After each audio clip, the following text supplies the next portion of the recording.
Hola, ¿cómo les va? Estamos comenzando la segunda parte del módulo 1, Ciudades Sostenibles, hoy con una clase que les voy a presentar sobre el territorio y la ciudad como una construcción social. En una primera instancia vamos a preguntarnos qué entendemos por lo urbano y qué entendemos por la ciudad. Y en ese sentido partimos de algún paradigma, un paradigma desde... ¿Qué es un paradigma? Son principios organizadores del conocimiento, es decir, desde dónde nos paramos para ver un hecho, un acontecimiento, desde qué lugar nos paramos, ¿no? Eso es básicamente un paradigma. Y partimos de la base de una propuesta epistemológica donde consideramos nuestro objeto de estudio como un sistema complejo, construido a partir de la historia, del vínculo entre los procesos territoriales que se dan y los actores sociales, ¿no? Esos procesos que pueden ser sociales, económicos, medioambientales, tecnológicos, ideológicos, de algún modo. Me gusta siempre hacer referencia de José Luis Romero. Entre tantos textos que tiene José Luis Romero, hay uno que es La ciudad, una creación, y Romero habla de que toda ciudad tiene una creación, una fundación que la caracteriza, y cuando esta creación, esta fundación no existe, la ciudad de algún modo, esa ciudad que se origina por sí misma, de algún modo crea un mito, crea una leyenda que reemplace a esa fundación.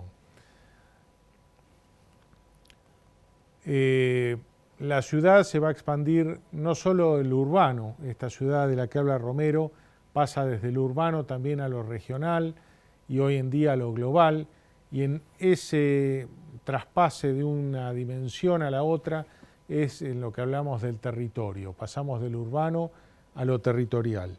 Y les quiero hablar un poco sobre lo que es el territorio, de qué hablamos cuando hablamos de territorio, ¿no? Hay una construcción social del territorio.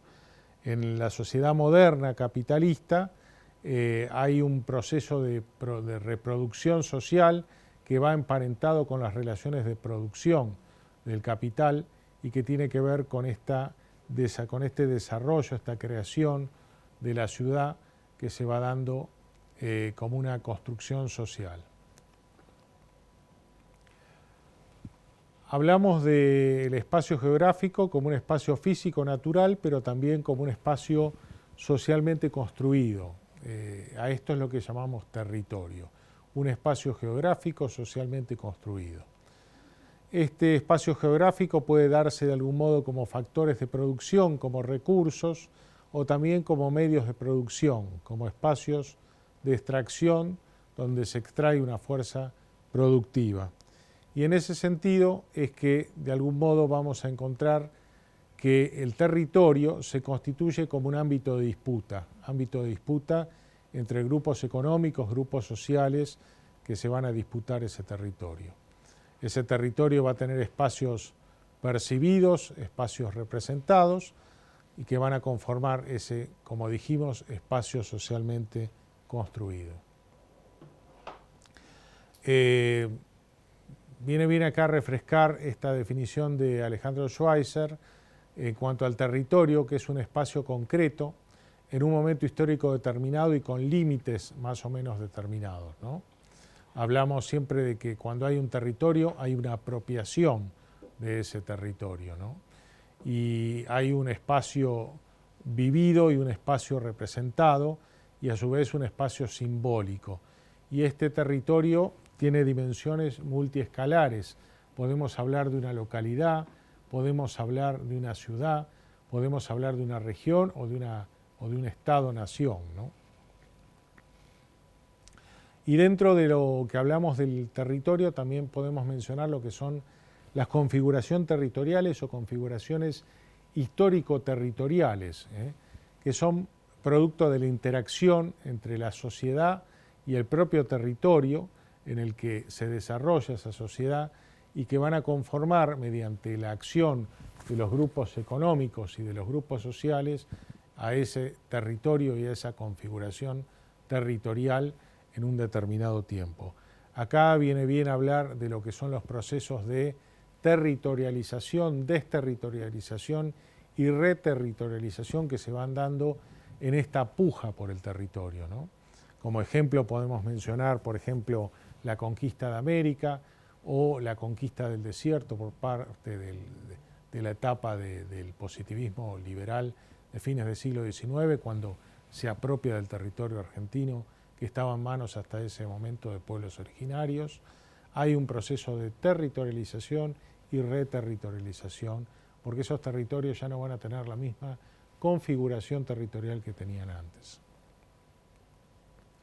Y por último me gustaría mencionar, antes de pasar a otro tema, de lo que es la compresión del espacio-tiempo, esto que David Harvey le llama la compresión del espacio y del tiempo, que se da fundamentalmente a fines del siglo XX, principios del siglo XXI, en forma exorbitante, por lo que es una aceleración de la velocidad de rotación del capital, es decir, el capital empieza a rotar de una manera mucho más rápida, las distancias se acortan, los tiempos se acortan, las comunicaciones se hacen mucho más breves en cuanto a los transportes, pero también en cuanto a las comunicaciones virtuales y digitales, y esto hace que, entre comillas, se comprima el espacio y se comprima el tiempo.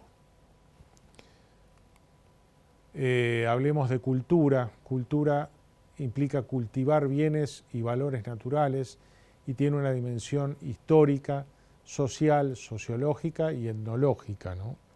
Y desde ese lugar es lo que decimos que cuando hablamos de la ciudad occidental, siguiendo a Romero, hablamos de legados que conforman esa cultura occidental y que determinan a esa ciudad occidental y que tienen que ver con el legado romano, el legado hebreo cristiano por otro lado y el legado germánico. Esta ciudad occidental, además, esta cultura occidental va a influir en lo que es la ciudad latinoamericana y la cultura americana. ¿Por qué? Porque ese legado europeo, a su vez, va a conformar junto al legado originario y al legado africano lo que es la cultura nuestra, la cultura americana, sobre todo latinoamericana, y va a determinar así la ciudad latinoamericana. Bueno, vamos a hablar ahora de lo que es el territorio urbano y la gestión del suelo. El mercado del suelo. Decimos que el mercado del suelo no es competitivo, es inelástico y tiene características particulares que lo hacen distinto de otros mercados. El bien suelo es un bien particular, es escaso, no sustituible, no es homogéneo y no es reproducible. Yo no puedo fabricar suelo, por lo cual tiene características que lo hacen distinto a este mercado de otros mercados de bienes o mercancías que no sean de estas características. Hay un mercado de localizaciones, esto quiere decir que el emplazamiento territorial y su relación con la ciudad van a influir en el precio de un lote y para ello es necesario aplicar políticas de suelo, mecanismos de intervención que vengan a reemplazar o a restituir estos desequilibrios que generan dicho mercado justamente por tener estas características, ¿no? El Estado debe intervenir con lo que son las llamadas políticas de suelo. Ahora bien, ¿cómo es esa producción del espacio urbano? Tenemos una suerte de ciclo que se va dando desde el suelo rural hasta la persona o la entidad que ocupa finalmente ese espacio, y se va dando un cambio de suelo rural a suelo urbano que lo realizan los promotores inmobiliarios. Luego habrá una transformación de ese suelo urbano en espacio construido, espacio en alquiler u ocupación, que lo va a generar un desarrollador y finalmente un inversor. Y en cada uno de esos saltos hay una determinada ganancia rentística que se lleva justamente el promotor o el desarrollador inmobiliario, ¿no? Para ello hablamos de lo que es la renta urbana, para aclarar un poco estos temas. La renta urbana, decía Carlos Marx o Christian Topalov, hablaban sobre la renta urbana, que todo lo que colocamos sobre ese suelo, más allá de la expansión, del crecimiento de la población y de la vivienda y la necesidad de vivienda, lo que colocamos sobre ese suelo urbano, todo lo que va a sumarse a ese suelo urbano, ferrocarriles, bueno, galpones, fábricas, industrias, edificios, oficinas, todo eso va a generar una valorización de esa renta urbana, lo que Topalov llama la sobreganancia localizada. Vamos a hablar un poco ahora en detalle de esto que algunos también llaman externalidades. ¿Qué son las externalidades? Son costes o ingresos externos que un individuo o empresa impone a otros agentes sin recibir nada a cambio. Pueden ser externalidades negativas, es decir, costes externos, o externalidades positivas, es decir, ingresos externos que recibe el tercero, ¿no? Ahora bien, vamos a ver cómo se compone este valor de suelo urbano. Supongamos que tenemos un comercio, un pequeño mercado, que la persona propietaria ha ido modificando, reformando, embelleciendo a lo largo del tiempo, va generando 1, 2, 3, 4 modificaciones, con lo cual lo ha ido valorizando. Ya no es el mercado del abuelo donde vendían tortitas o algún tipo de panificado, sino que hoy es un supermercadito, un barrial donde ya tiene su marquesina, se comercializan distintos bienes, distintos productos, pero bueno, resulta que van a instalar un shopping a 2 cuadras, un mall, lo cual genera una valorización adicional, que ya no la genera esa valorización el propietario, sino que la genera un tercero, un privado que viene a instalarse en ese lugar. Ahora bien, ese privado se instaló en ese barrio porque hubo un cambio en los derechos de desarrollo, un cambio en la normativa urbanística que permitió que ese propietario ahora tuviera al lado un shopping, en la otra cuadra un mall, y bueno, y se instalara ese mall allí.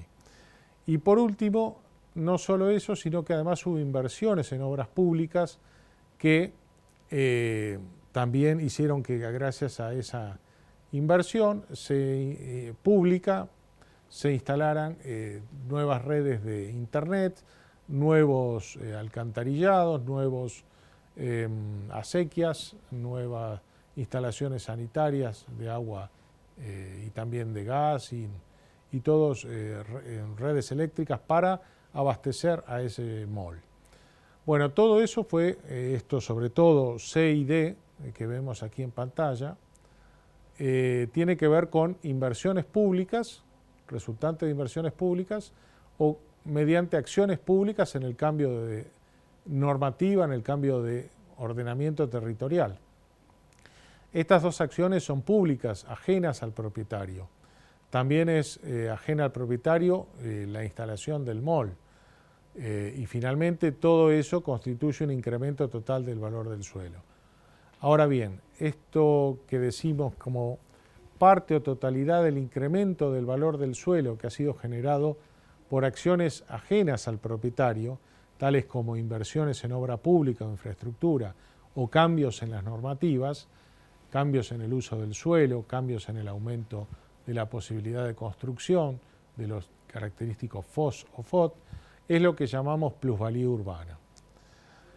Hay formas en que el Estado municipal puede capturar esa valorización del suelo, es el proceso por el cual una porción o todo de ese incremento del valor de la tierra atribuido al esfuerzo de la comunidad, es decir, a las inversiones públicas, parte de ese proceso es lo que llamamos captación de la valorización del suelo y se puede captar por mejoras in situ, por instrumentos fiscales o instrumentos regulatorios.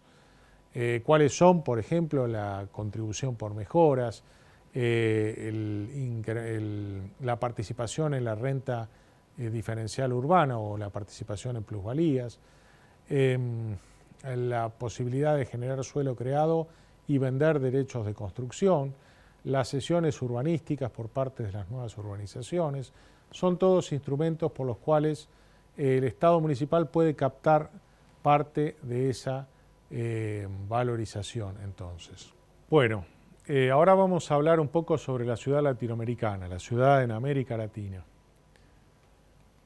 Decimos que la ciudad colonial española es como el comienzo, la fundación de la ciudad latinoamericana tal cual la conocemos, pero en realidad muchas de estas ciudades españolas se ubicaron sobre antiguas ciudades precolombinas, ¿no? Tal es el caso de México DF, con la vieja Tenochtitlán, o el caso de la ciudad de Cusco, que era la capital del imperio incaico, ahí, tal como vemos allí en pantalla.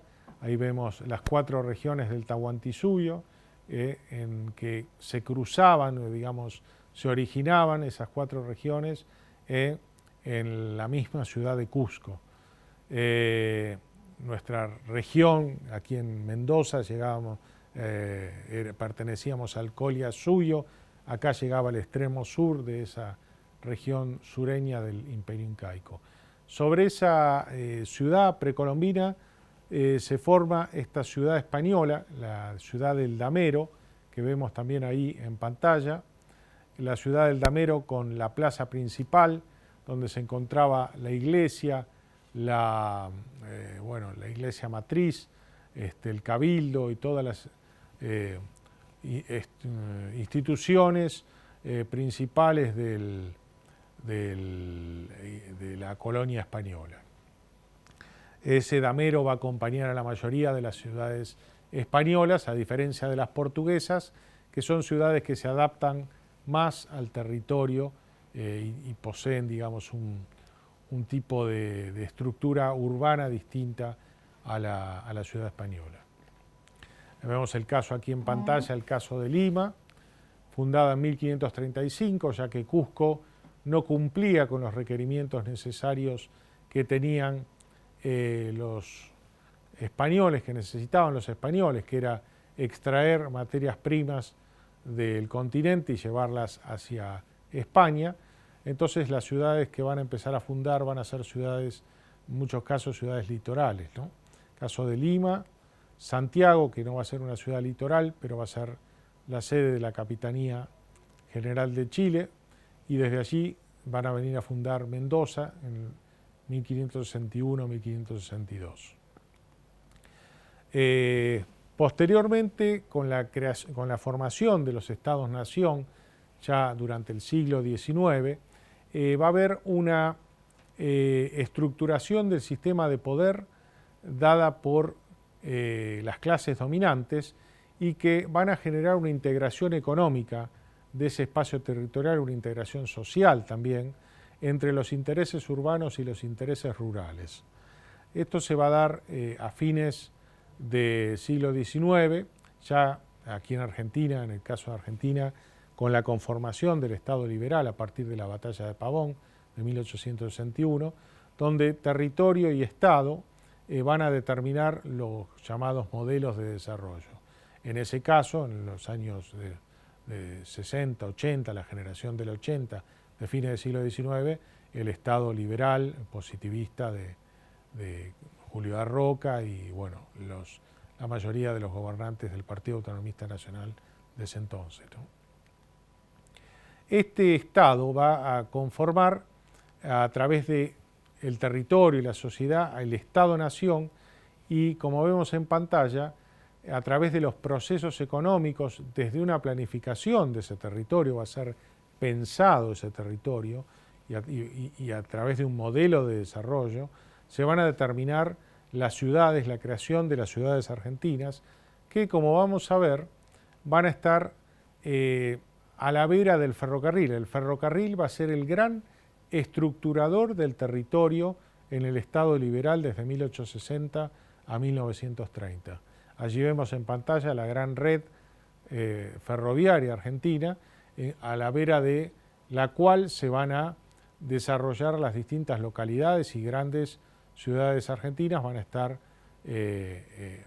unidas entre sí por el ferrocarril, que si bien va a tener cierta conectividad, va a tener esa característica de embudo hacia el puerto de Buenos Aires, que va a centralizar toda la geografía territorial argentina. Bueno, me gustaría ahora mostrar el modelo de desarrollo estructural de Borsdorf. Borsdorf nos habla de 4 fases en cuanto a la estructura de la ciudad latinoamericana.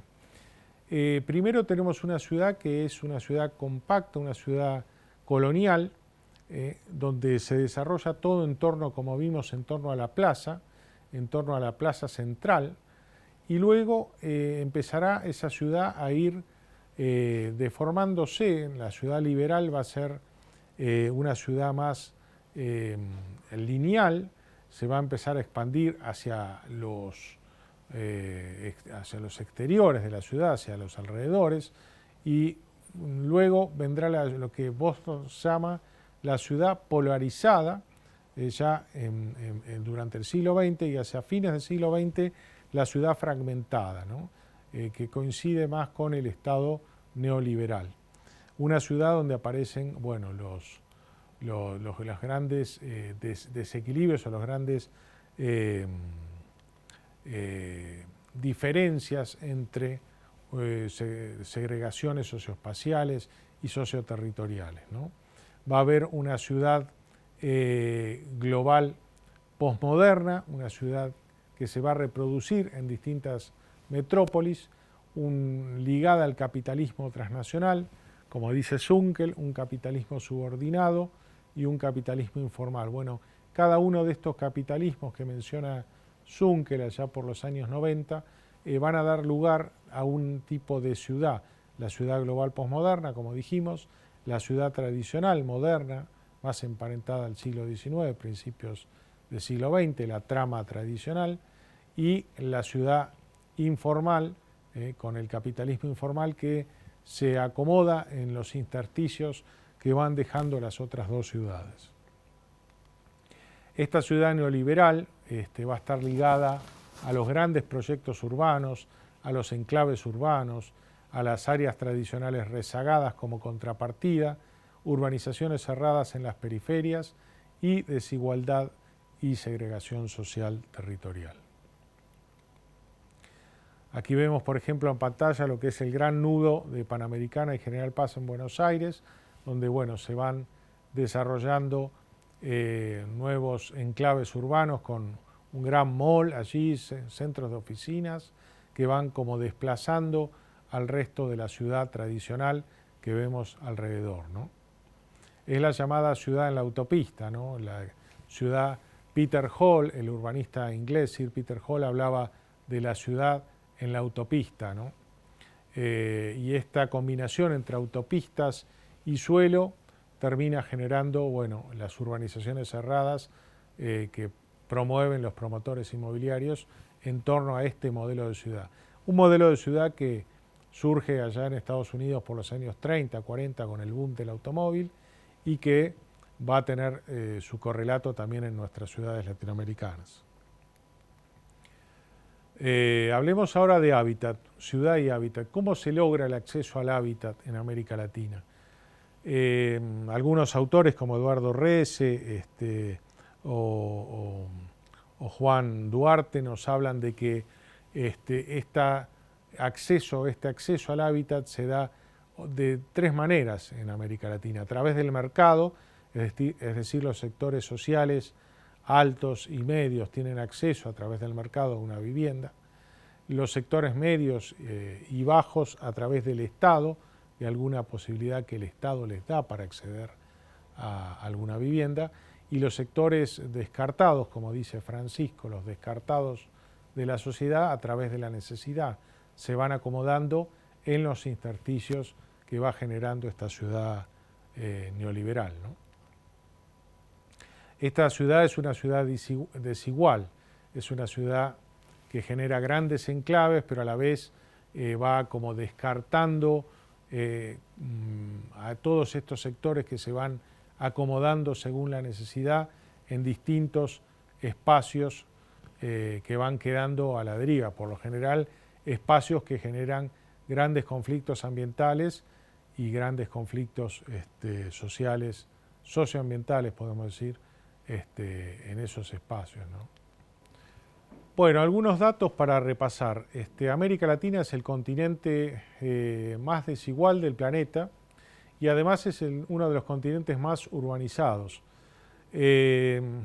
Tenemos a los años 1950, la tasa de urbanización en América Latina estaba alrededor del 40%. En el 2010 llegaba a un 80% y se estima que para el 2050 ya va a estar cerca de un 90% y quizá más. A países como Uruguay, Argentina, Chile rondan o superan el 90% la tasa de urbanización, es decir, son países donde la gente vive en ciudades, donde la tasa de urbanización es muy alta. Esto quiere decir que la gente está viviendo en ciudades y los campos están no desiertos, pero inhabitados, ¿no? Algunos datos sobre lo que es la población en ciudades, en metrópolis latinoamericanas. México, Distrito Federal, tiene una población de 25 millones de habitantes. Otras ciudades como Sao Paulo, Buenos Aires la siguen detrás, con 20, 15 millones de habitantes. Y Río de Janeiro y Lima, por ejemplo, tienen 10 millones de habitantes.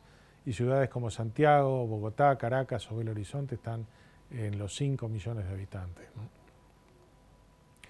Hay algo que es clave y es que las ciudades que han trabajado para poder mejorar los problemas sociales, poder integrar a la sociedad, a los sectores sociales más rezagados, que han trabajado en el crecimiento económico, el empleo, la implementación de políticas sociales, han logrado bajar los niveles de violencia y criminalidad.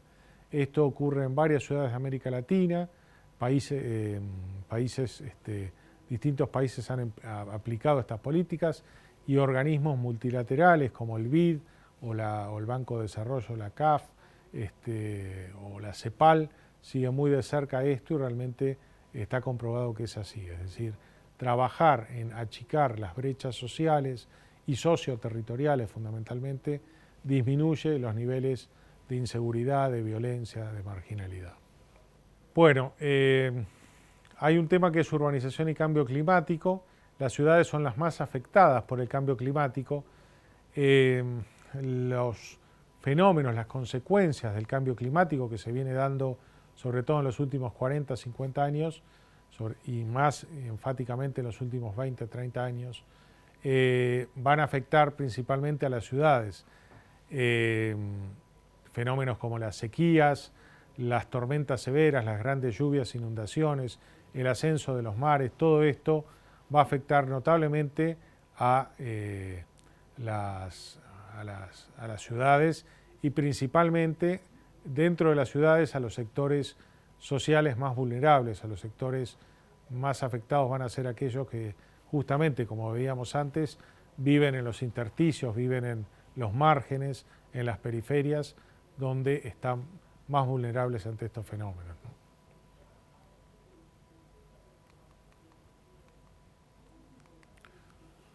Bueno, para cerrar vamos a ver el capítulo sobre ciudades emergentes y sostenibles. Hablamos de desarrollo sostenible cuando decimos que es el desarrollo que satisface las necesidades actuales, presentes, de las personas sin comprometer la capacidad de las futuras generaciones para satisfacer la suya.